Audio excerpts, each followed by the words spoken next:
ये पुरुष और महिला इतने हैं, किताबों की दुकान में एक दूसरे को चोट पहुंचाने का खेल खेलते हैं। अकियांग, जिसने नवीनता का स्वाद चखा था, ने अगले दिन अपना बैग पैक किया और अपनी पत्नी को बताया कि एक दोस्त ट्रेन पर पश्चिम की ओर यात्रा कर रहा था। वो कुछ दिनों के लिए बाहर जा रहा था और उसे एक सवारी दी। जब वे अस्पताल पहुंचे तो अजैन अपना सामान लेकर बाहर चली गई और उन्होंने एक साथ बुद्ध से प्रार्थना की और धूप का आनंद लेने के लिए सड़क के किनारे एक बेंच पर बैठ गई। जब वे कमरे में आए तो वे एक दूसरे को अपने कब्जे में लेने के लिए इंतजार नहीं कर सके। अकियांग ने अजैन को उठाया और उन दोनों के बीच खूबसूरत समय का आनंद लेने के लिए चले गए। यह शायद एक और भयंकर लड़ाई थी। यह एक अद्भुत समय था। संगठन असाधारण था, लेकिन उन्हें अपने घरों में वापस जाना पड़ा और अपनी माताओं को ढूंढना पड़ा। अकियांग ऐसे घर लौटा जैसे कुछ हुआ ही न हो और अपनी पत्नी के लिए एक उपहार लाया। अगले दिन उसने एक दोस्त को पहाड़ पर चढ़ने के लिए आमंत्रित किया।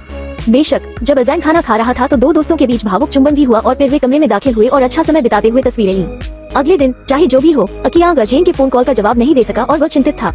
जब क्लर्क ने बॉस को इस तरह देखा तो उसे हमेशा बेचैनी महसूस हुई।